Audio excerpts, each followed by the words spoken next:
Kenapa saya istiqomah membahas tentang perkara cadarnya sendiri?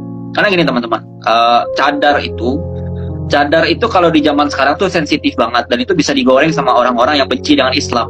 Karena cadar itu identik dengan Islam, ya, itu propaganda yang dibuat oleh orang-orang sebenarnya. Nah, saya pengen teman-teman yang pakai cadar, apalagi yang eksis di sosial media, tolong jangan bikin-bikin hal-hal yang nyeleneh, tolong jangan buat hal-hal yang ngawur gitu loh. Kalau seandainya kau bikin hal-hal yang ngawur, nanti yang kena itu bukan kau, ya, bukan kau yang kena, Islam yang kena, bukan kau, ya. Kalau kau mau mampus tak peduli orang bahkan, tapi kalau seandainya Islam yang kena, ya gimana ceritanya, ya? Katakanlah kau nanti bikin hal-hal yang ngawur nih, misalkan, kau bikin blunder misalkan, yang sibuk mengklarifikasi nanti para ulama-ulama kita, para ustadz-ustadz kita yang sibuk mengklarifikasi. Nah, kau yang orang-orang yang bikin ngawur, kau bisa apa? Masalahnya kan itu kan di situ. Maka sebenarnya ada dua tujuan utama sebenarnya ketika aku mengkritik selebgram bercadar yang star syndrome ini. Yang pertama itu karena mereka itu orang-orang yang punya pengaruh, ya. Orang-orang yang punya pengaruh itu yang pertama. Yang kedua, saya pengen orang-orang yang belum jadi mereka, ya, yang belum jadi mereka jangan sampai jadi mereka. Antisipasi sebenarnya, tindakan pencegahan. Karena kebanyakan orang-orang itu melihat selebgram bercadar itu kayak seolah-olah pengen untuk menjadi mereka, ya. Dia tahu bahwasannya cadar itu sakral untuk saat ini kan. Dia tahu bahwasannya cadar itu punya power tersendiri. Dia tahu bahwasannya cowok-cowok dongo ini kadang terkesima hanya karena cadar gitu kan. Nah, kadang kan begitu dia. Mentang-mentang pakai cadar dikira alim, mentang-mentang pakai cadar dikira udah bidadari surga. Ya, ekspektasi orang tuh ketinggian dengan cadar. Maka kalau ekspektasi ketinggian itu tidak dikondisikan, nanti takutnya ketika ekspektasi itu tidak sampai, ya, ekspektasi itu tidak terpenuhi, ujung-ujungnya cadar itu bisa disalahgunakan oleh orang-orang, disalahpersepsikan oleh orang-orang. Nah, itu kenapa sampai detik ini saya fokus, kayaknya cadar udah disalahgunain dia sama beberapa orang.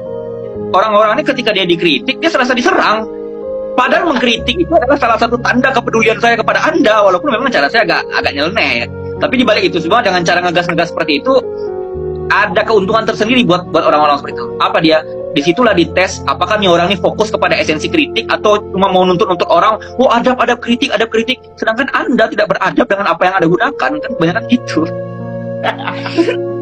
Ini tolong dicatat ya teman-teman, kita tidak pernah menyerang personal Anda, ya. Saya tidak pernah ngata-ngatain keluarga Anda. Saya tahu siapa di antara Anda yang mesum di kosan, saya tahu, ya. Siapa di antara Anda yang suka nyantet orang, saya tahu, ya. Tapi tidak pernah saya angkat masalah itu karena itu personal Anda. Yang jadi persoalan ketika Anda bikin nyeleneh di publik, ya. Kalau seandainya saya mau jatuhin personal Anda, nama-nama yang mesum, nama-nama yang ngerebut laki orang, nama-nama yang hobi nyantet, saya buka dari sekarang. Kalau seandainya saya memang mau jatuhin orang, logikanya gitu. Tapi saya tidak menjatuhkan Anda. Saya pengen Anda tuh paham bahwasannya tindakan Anda ini salah nih, jangan dilanjutin, ya. Kita bertiga tidak pernah menyerang personal orang. Kita tahu bagaimana adab-adab dalam mengkritisi itu, kita tahu. Bukan kita buta dalam dakwah, enggak. Kita tahu bagaimana adab-adab dalam mengkritisi, ya. Kita jangan menyerang personal orang. Kita jangan menyerang hal-hal yang tidak esensial.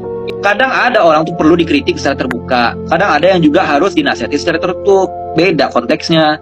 Yang dipahami oleh orang-orang, kata-kata Imam Syafi'i hanya sebatas itu aja. Menasihatilah secara tertutup karena itulah sebenarnya nasihat. Ketika dia menasihati secara terbuka, maka dia adalah mempermalukan. Di situ kan Imam Syafi'i mengatakan nasihat, bukan kritik. Ketika cadar itu di zaman sekarang dipermainkan seperti itu, kayak udah nggak ada harganya lagi tuh cadar gara-gara mereka. Itu takutnya nanti kemudian hari anak cucu kau itu nanti yang merasakan, ya. Sakral cadar tuh udah hilang gara-gara mereka yang sekarang ini, ya. Suatu saat nanti bisa jadi cadar itu hanya sebatas kain penutup mulut saja. Dan ini buat teman-teman yang cewek, siapapun teman-teman yang cewek, ini tolong diperhatikan. Cadar itu adalah identitas wanita muslimah. Sekalipun kau nggak pakai cadar, sekalipun kau cuma hijab lilit-lilit saja, ya. Tapi kau perlu catat bahwasannya cadar itu identitas kau sebagai muslimah. Kalau cadar itu dinodai oleh orang-orang seperti itu, seharusnya kau punya perasaan yang risih gitu loh. Kau punya perasaan yang seharusnya memperbaiki hal demikian. Nah, sekarang pertanyaannya, sampai harus laki-laki yang harus menstabilkan kondisi seperti ini? Itu seharusnya karena orang-orang seperti kalian udah diam gitu. Menasihati mereka baik-baik nggak didengar, giliran dikritik terbuka dibilang suul adab. Kan kutil kambing mereka. Kesel banget. Dinasihati baik-baik nggak dengar, ya kan? Dinasihati baik-baik nggak dengar, dikritik terbuka dibilang suul adab. Jadi gimana nih? Kutil kambing gak tuh?